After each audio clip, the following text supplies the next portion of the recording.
My name is Violet Beauregarde. I'm a gum chewer, a winner, and this is my story.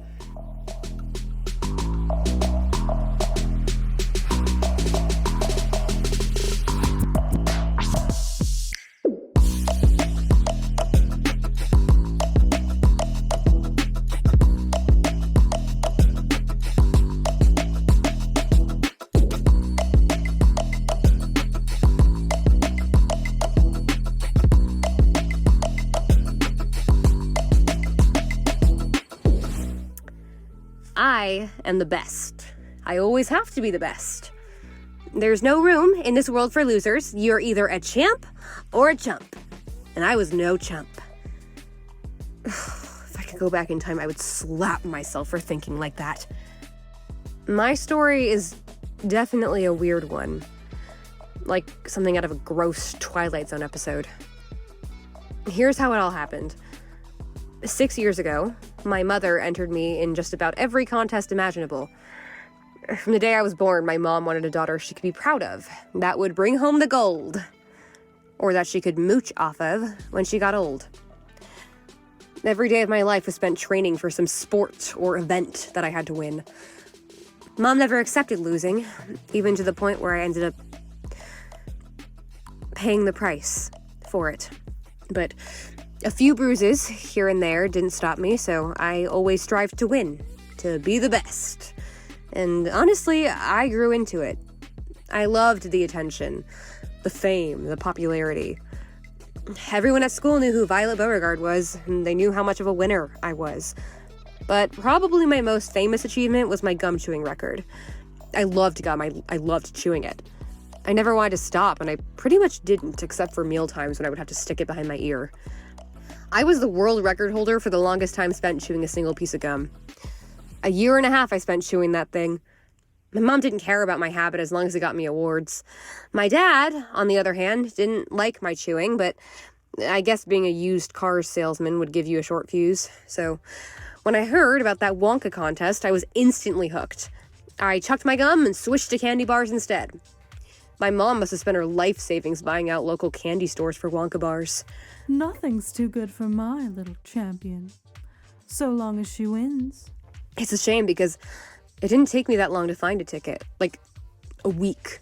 I didn't have to eat a lot of the chocolate before I found the golden ticket. I thought I was the first, but my mom pointed out that some fat kid from Germany won the first ticket.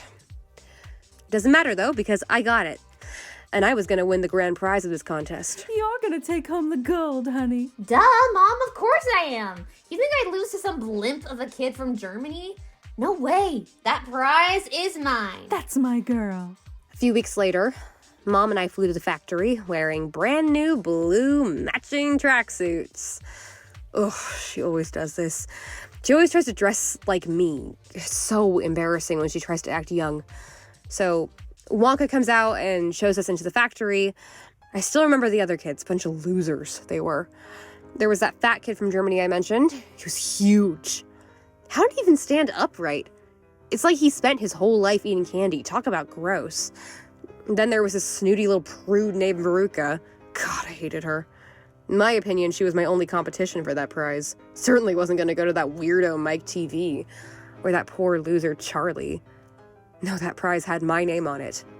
So after Wonka showed us this room made of candy, which I admit I did actually think was pretty cool, we saw the fat kid fall into the chocolate river and then get sucked into a pipe. What an idiot. Oh well, one less competitor. After that, Wonka gathered us all into this sugar boat. Daddy, I want a pink boat just like this one. Right away. Daddy, I want this. I want that. Blah, blah, blah. Keep quiet, you bubblehead. Spoiled cow. Ladies, all that hissing will melt the boat. Wonka was such a freak. Then the boat sped up and sailed us into this dark tunnel. Those stupid little orange dwarves nearly capsized us. After that little nightmare, we get to a place called the Inventing Room. Now this place was crazy. It looked like a futuristic sweatshop, except with candy. This is the center of my entire factory. The Inventing Room. Now, I must warn you children, no touching, no tasting, and no telling. Some of my most secret recipes are here. Feel free to look around, but remember, don't touch a thing! Don't touch a thing, he says. Well, you can't tell me what to do, you weird old man. I had a look around, and he showed us some candy that grows hair. Then he showed us something called Everlasting Gobstoppers! Truly a marvel in modern candy making. These little sweeties are for children with very little pocket money. They are built to last. You can suck on them all you want, and they'll never get any smaller. Ew, who would want that? Probably Bucket Boy over there. Don't listen to them, Charlie. They're not worth it. But what really caught my eye was this big machine that produced only a tiny stick of gum.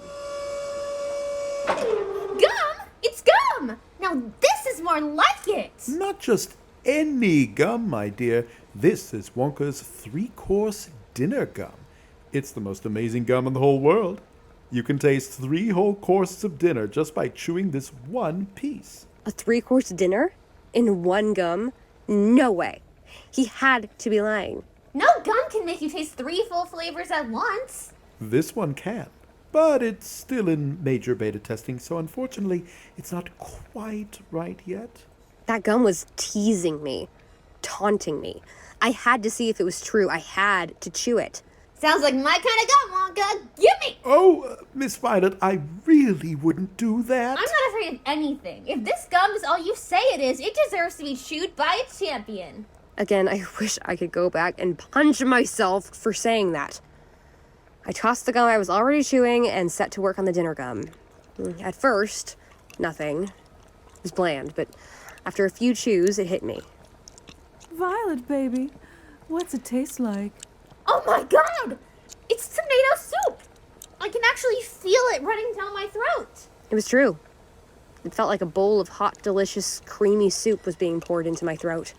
All this flavor from one stick of gum. I couldn't believe it. Stop. Don't. Oh, hush, Wonka, let me enjoy myself, I thought. Suddenly, it started to change flavor. Yum! Now it's roast beef with baked potato. Oh, it's so savory. My mouth was in heaven. It was delicious. Atta girl, baby.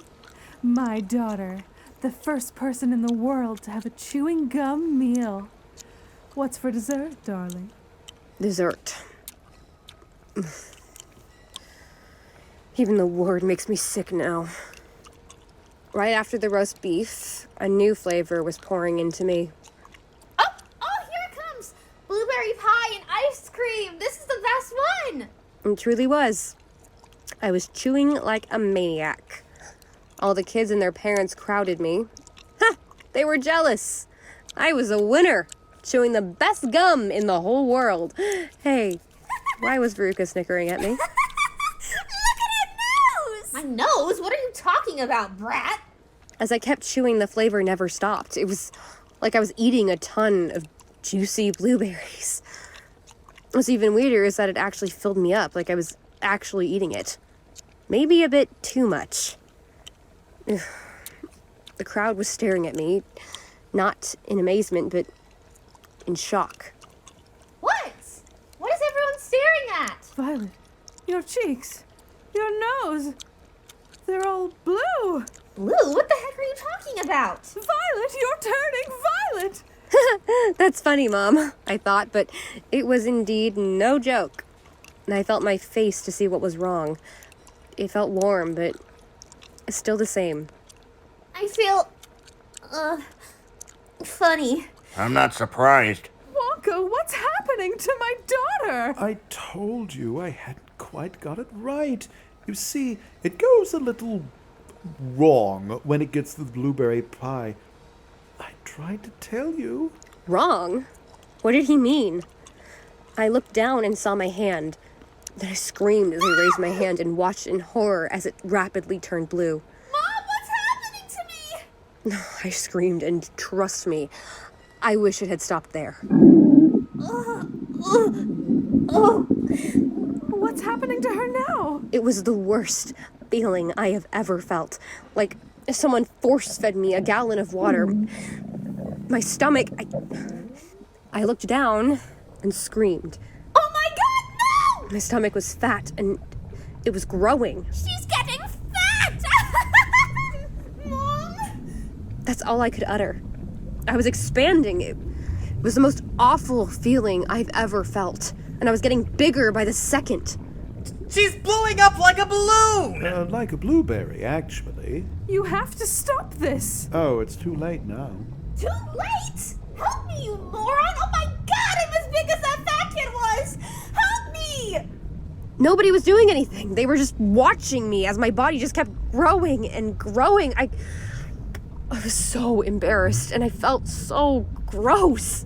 You get that air out of her right now. That's not air, Mrs. Beauregarde. That's juice. Juice? Well, that made sense. I felt too heavy to think it was just air. It just kept going. It was never gonna stop. Pretty soon my legs were absorbed into me and my cheeks blew up. This can't be happening. I'm a winner. Winners don't blow up into blueberries. After about a couple minutes, my body finally stopped growing, but oh God, I was completely huge. In every sense of the word, my body was a big blue sphere. I couldn't even talk since my cheeks were so full. Help! Help me! Please!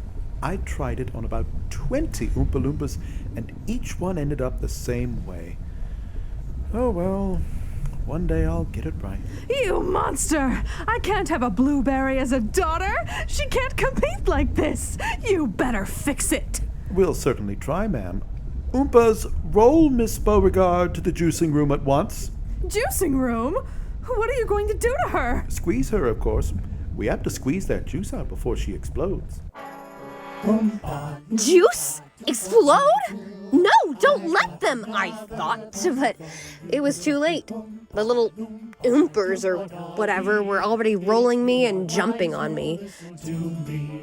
Gum chewing's fine when it's once in a while. It stops you from smoking and brightens your smile. But it's repulsive, revolting, and wrong. Chewing and chewing all day long. The way that a cow does. How could a human get to be this size, all from a piece of gum? It wasn't possible. I could see the other kids laughing at me. Well, all except that Charlie kid. He actually looked worried. I kind of feel bad for calling him a loser. Mr. Wonka? Violet won't always be a blueberry, will she? Well, no. Yes. Maybe? We'll do what we can. They rolled me. God, I still can't believe I could roll. To the juicing room. They crammed my body into this dome-like machine, and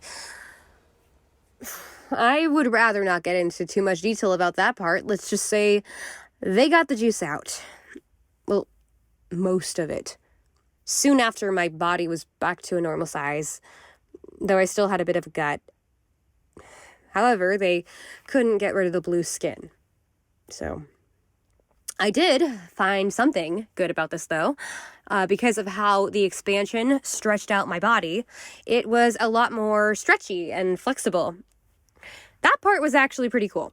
If I was this flexible, I could win a lot more contests, right? Mom was not happy over this ordeal. She stared at me with cold, unforgiving eyes as we walked out of the factory. In her eyes, I was a true loser. Hell, in my eyes, I was a true loser. I still can't believe I did something that stupid. Mom, I'm sorry. Not another word, young lady. 6 years later, normal life was impossible now. I'm still blue, pretty much as blue as I was back then. Mom soon divorced my dad after the factory trip. No explanation why, but I know what it was. It was me. I drove my mom away. Dad's nice and all, but sometimes he can be an idiot. I I tried to go on with my life as usual, but everywhere I went, people would either laugh at me or try to take stupid pictures. And God, just one day at school and my social life was dead. I was known as that freaky blue girl from then on. Also, that gum messed up my taste buds, so now everything I eat tastes like blueberries. But that's not the worst part. No.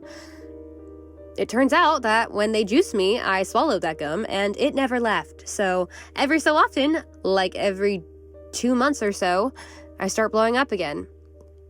God, it's so awful. The only way to juice myself is to vomit it out, and even then I still end up looking like some chubby blue freak. Well, at least I don't blow up quite as bad as the factory trip. My stupid pride and drive to be the best has branded me as a blueberry for life.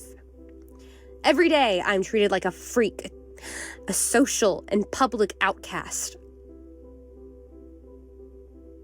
I really do feel like a loser. I never chewed gum again. I never competed again. I never even went outside again. I hope one of those other factory kids is happy because I don't think I'll ever be again. Violet, honey, I'm going shopping. Dad, can you pick me up some... A text? Dear Miss Beauregarde, I hope you're doing well. If you would come to my factory, I believe I have a proposition for you. What?